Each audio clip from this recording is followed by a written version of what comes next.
اعوذ باللہ من الشیطان الرجیم بسم اللہ الرحمن الرحیم السلام علیکم ورحمۃ اللہ وبرکاتہ۔ دوستو، پیش خدمت ہے 11 دن میں رزق کی بارش کر دینے والا ایک آسان وظیفہ۔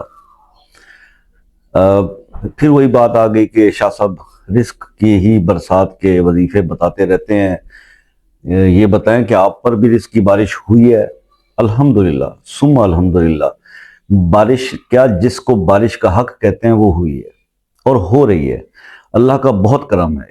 اور یہی چیزیں میں آپ کے ساتھ شیئر کرتا ہوں کہ جب تک تم شکر کرنے والے نہیں بنو گے، اللہ تعالیٰ کی طرف سے جو نعمتیں آلریڈی میسر ہیں ان پر شکر ادا کرنا نہیں سیکھو گے، رزق کی بارش آگے برسنے والی نہیں ہے۔ اس لیے تبھی میں آپ سے اکثر ہر ویڈیو میں عرض کرتا ہوں کہ بھائی اپنے آپ کو بدل لو۔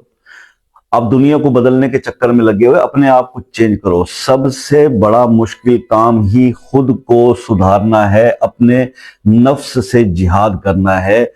مسئلہ یہ ہے کہ اللہ پاک نے ہمیں 99 ایسی چیزیں دے رکھی ہیں جس کا ہم شکر ادا نہیں کرتے۔ صحت، تندرستی، اولاد، گھر، ماں باپ، بہن بھائی، رشتے، دوست، احباب، نعمتیں اللہ کی دی ہوئی ہیں، اللہ پاک نے شکر ادا نہیں کرنا۔ صحت تندرستی سے تمام اعضاء کام کرتے ہیں، شکر ادا نہیں کرنا۔ ایک چیز اگر میسر نہیں ہے تو اس کا شکوہ ضرور کرنا۔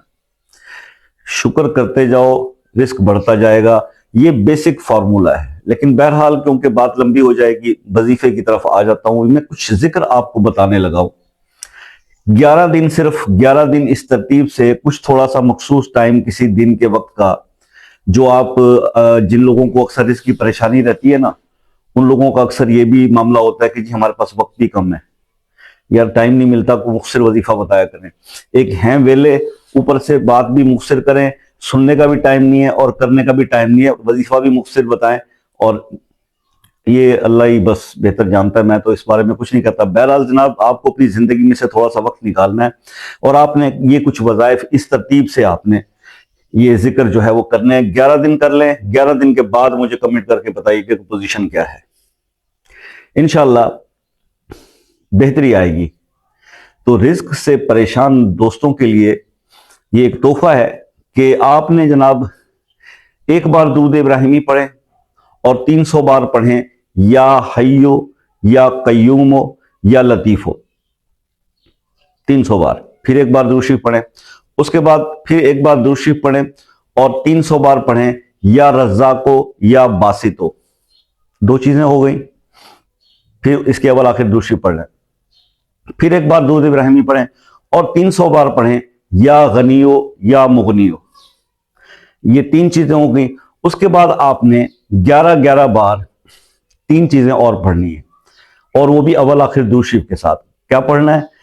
11 بار آپ نے سورہ طلاق کی آیت نمبر 2 اور 3 یہ آپ نے پڑھنی ہے۔ بسم اللہ الرحمن الرحیم، وَمَن يَتَّقِ اللَّهَ يَجْعَل لَّهُ مُخْرَجًا وَيَرْزُقْهُ مِنْ حَيْثُ لَا يَحْتَسِبُ، یہاں سے لے کر لِكُلِّ شَيْءٍ قَدْرًا تک یہ 2 آیات آپ نے 11 بار پڑھنی ہیں، اور پھر اس کے بعد اول آخر دوسری پڑھیں گے ایک بار، اور اس کے بعد آپ نے 11 بار سورہ فلق پڑھنی ہے اور 11 بار سورہ والناس پڑھنی ہے۔ یہ آپ کا ایک دن کا عمل مکمل ہو گیا۔ اس ترتیب کو آپ نے 11 دن تک کرنا ہے۔ 11 دن اسی ترتیب سے اگر آپ یہ عمل کر لیتے ہیں تو آپ اپنی آنکھوں سے رزق کی بارش دیکھیں گے۔ سبب اللہ بنائے گا، آپ نے صرف اپنے حساب سے رزق حلال کی کوشش کرنی ہے۔ اور ایک چیز میں اور کلیئر کر دوں، یہ بہت ضروری ہے کہ یہ میں کلیئر کر دوں آپ کو پہلے دن سے ہی، کہ جو میرے دوست جب کوئی وظیفہ کرتے ہیں اور اس کو رزلٹ نہیں ملتا اور وہ پھر شکوے کرتے ہیں، تو یہ ذہن میں رکھیے گا کہ فرائض اگر پورے نہیں ہوں تو وظائف کا کوئی فائدہ نہیں ہے۔ نماز کی پابندی، گناہوں سے توبہ، رزق حلال کی کوشش، آنکھوں کی حفاظت، گناہوں سے جتنا بچیں گے، اپنے نفس سے جتنا جہاد کریں گے، اتنا جلدی آپ کے رزق میں بیٹرمنٹ آئے گی۔ میں مانتا ہوں کہ اللہ نے رزق کو عبادت سے نہیں جوڑا ہوا، وہ انہیں بھی رزق دیتا ہے جو اس کو نہیں مانتے، لیکن جب آپ ایک دائرہ اسلام کے اندر ہیں اور اس کے اندر پھر آپ کو کچھ ضوابط اور کچھ چیزوں کی آپ قیود میں ہیں اور اس کی پابندی آپ کو کرنی ہے۔ اللہ پاک نے آپ سے اور تو کچھ نہیں کرنا، صرف یہ فرض ہی ہے نا کہ 5 وقت نماز پڑھنی ہے۔ یہی فرق ہوتا ہے، نماز ڈیفرنس ہے between the Muslim and non Muslim, basic difference نماز ہے، ٹھیک ہے نا جی، کہ یہ 5 وقت نماز مسلمان پڑھتا ہے تو یہ فرق ہوتا ہے ایک غیر مذہب کے بندے کے اندر اور مسلمان میں. اب اگر ایک مسلمان نماز نہیں پڑھے گا تو پھر بتائیے کیا فرق رہ گیا صرف کلمے کا. تو منہ سے کلمہ تو بعض اوقات ریاکاری میں دوسرے مذاہب کے لوگ بھی پڑھ جاتے ہیں. تو پلیز اس چیز کو سمجھیے, اپنے آپ کو, اپنے فرائض کو جو ہے وہ دیکھیے, اس کے بعد اپنی نفلی عبادات کو دیکھیے. رزق اللہ نہیں دینا ہے, اللہ نے جتنا لکھا ہے اتنا ہی دینا ہے. اللہ اس کو بڑھا بھی سکتے ہیں, آپ نے صرف اللہ پاک سے التجا کرنی ہے, دعا کرنی ہے, اور وہ عاجزی پیش کرنی ہے اپنی کہ اے رب العالمین وسعت عطا فرمائیے. اور پھر جب اللہ پاک وسعت عطا فرما دیں گے آپ کو, تو پھر اس کے بعد اس کے پڑھانے کے وہ فارمولے میں آپ کو آلریڈی بتا چکا ہوں کہ اللہ کا ہی دیا ہوا مال اللہ کے راستے پہ خرچ کریں اور وہ ملٹی پلائی ہونا شروع ہو جائے گا, وہ بڑھتا چلا جائے گا. یعنی رزق بڑھانے کا ایک ہی فارمولا کہ جی رزق بانٹنے سے بڑھتا ہے. آج میرے کچھ دوستوں کے پاس اگر مالی وسائل اتنے زیادہ نہیں ہے اور وہ مطلب پھر بھی گزارا اچھا ہو رہا ہے, لیکن وہ چاہتے ہیں اس سے زیادہ بن جائے. مثال کے طور پر ایک 10 مرلے کے گھر میں رہنے والے شخص کی خواہش ہوتی ہے کہ 1 کنال کے گھر میں چلا جاؤں, تو اس کے لیے پیسہ چاہیے. رزق تو اسلام آپ کے پاس ہے, تو پھر رمضان شریف آ رہا ہے, دل کھول کے لوگوں کو, مستحق لوگوں کو افطار کروائیے, دل کھول کے زکوٰۃ عطا کیجئے, اللہ کے راستے میں خرچ کیجئے. بھوکے کو کھانا کھلانا اور پیاسے کو پانی ملانا سب سے زیادہ پسندیدہ کام ہے رب العالمین کی برگاہ میں. تو پھر آپ یہ کام کیجئے. تو جب آپ اللہ کے دیے مال کو اس کے راستے پہ خرچ کریں گے تو رزق بڑھے گا, آٹومیٹکلی بڑھے گا. تو پھر اگر آپ وسعت چاہتے ہیں تو اس کا یہ فارمولا ہے. اور بہرحال جو میرے دوست بلو باٹم لائن ہیں, جن کے پاس اتنا نہیں ہے ابھی, تو وہ پھر 11 دن یہ عمل کر لیں, انشاءاللہ اسباب بنیں گے اور بے شمار اسباب بنیں گے, راستے اللہ تعالیٰ کھولے گا. اور آپ دیکھیں گے کہ زندگی میں رزق کی جو بارش کی میں بات کرتا ہوں, تو دیکھنا کرنے کے لیے کچھ پریکٹیکل. دیکھیں دین میں بھی محنت ہے, محنت ہی سے تو آج کا انسان گھبراتا ہے. ہمارے تو خواب ہی کچھ اور ہے. ہم تو یہ کہتے ہیں کہ رات کو سوئیں, کچھ ایسی آیت بتا دے شاہ صاحب کہ رات کو پڑھ کے سوئیں اور صبح جو ہے وہ تکیے کے نیچے سے دولت نکل آئے. ایسا کچھ نہیں ہوتا میرے بھائی. محنت کریں, اللہ تعالیٰ آہستہ آہستہ بہتریاں کرتا جائے گا. اس کو کنٹینیو کریں گے تو پھر بہت ہی زیادہ نوازشیں اللہ پاک کی ہو جائیں گی. اور الحمدللہ ایسا ہی میری زندگی کے اندر, اگر میں کسی دن اپنی کوئی زندگی پہ کوئی ویڈیو بنا دوں اور آپ کو اپنے حالات سنانے بیٹھ جاؤں, تو آپ خود سرپرائز ہو جائیں گے کہ کیسے کیسے جو ہے وہ راستوں سے اور کہاں کہاں سے کیا اللہ پاک نے گزار دیا. تو یہ تنگیاں, یہ خوشحالیاں, یہ سب چیزیں, یہ ڈھلتی چھاؤں دیکھی ہے, ٹھیک ہے, تو اللہ کا کرم ہے. تو ہمیشہ ہر حالت میں اللہ کا شکر ادا کیا ہے اور اپنے آپ کو بہتر سے بہتر کرنے کی کوشش کی ہے. یہی آپ سے میں ریکویسٹ کرتا ہوں کہ اپنے آپ کو بدلیں, آپ کے حالات خود بخود بدل جائیں گے.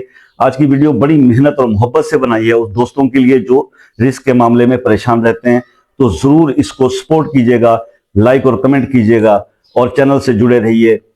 دعاؤں میں شامل ہونا چاہتے ہیں کسی مسئلے کے لیے تو ہمیشہ کہا کرتا ہوں کہ اپنا مسئلہ نام کے ساتھ کمنٹ میں ضرور لکھیے, تاکہ آپ کو خصوصی دعاؤں میں یاد رکھا جائے. اور جو واٹس ایپ پر ڈائریکٹلی بات کرنا چاہتے ہیں ان سے یہ ریکویسٹ ہے کہ جناب عصر کی نماز کے بعد کا ٹائم ہے, کائنڈلی اس سے پہلے پلیز کال کر کے ڈسٹرب نہ کیا کریں. عصر کی نماز سے لے کے آنورڈ آپ جتنا چاہے آپ کال کریں, میسج کریں, آپ کو ضرور کال پہ لیا جائے گا, آپ کی بات سنی جائے گی. اور جو دوسرے ملکوں کے میرے دوست ہیں ان سے بھی ریکویسٹ ہے کہ اگر آپ کال کرنے سے پہلے ٹائم لے لیں, جس کے کہ کوئی چارجز نہیں ہوتے, تو پلیز وہ ہمارے لیے بھی بہتر رہے گا اور آپ کے لیے بھی بہتر رہے گا. تو بس یہ آئی ہوپ کہ یہ خاص طور پہ جو کہ امریکہ اور کینیڈا, برطانیہ سے جو دوست بات کرتے ہیں, تو ٹائم ڈیفرنس 5-1 گھنٹے کا تقریباً ہو جاتا ہے. تو میں آپ کو آپ کے ٹائم, مناسب ٹائم کے حوالے سے بھی وقت دے سکتا ہوں کال کا, لیکن آپ پہلے وقت طے کر لیں, تو یہ مجھ پر آپ کی بہت بڑی مہربانی ہوگی. تو امید ہے کہ آپ سب کو یہ وظیفہ پسند آئے گا.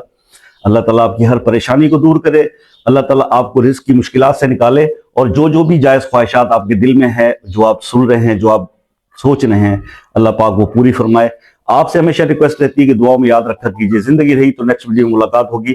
معذرت کہ آج کی ویڈیو تھوڑی طویل ہو گئی, اس لیے معذرت. زندگی رہی تو نیکسٹ ویڈیو میں ملاقات ہوگی. تب تک کی اجازت دیجئے. اللہ حافظ.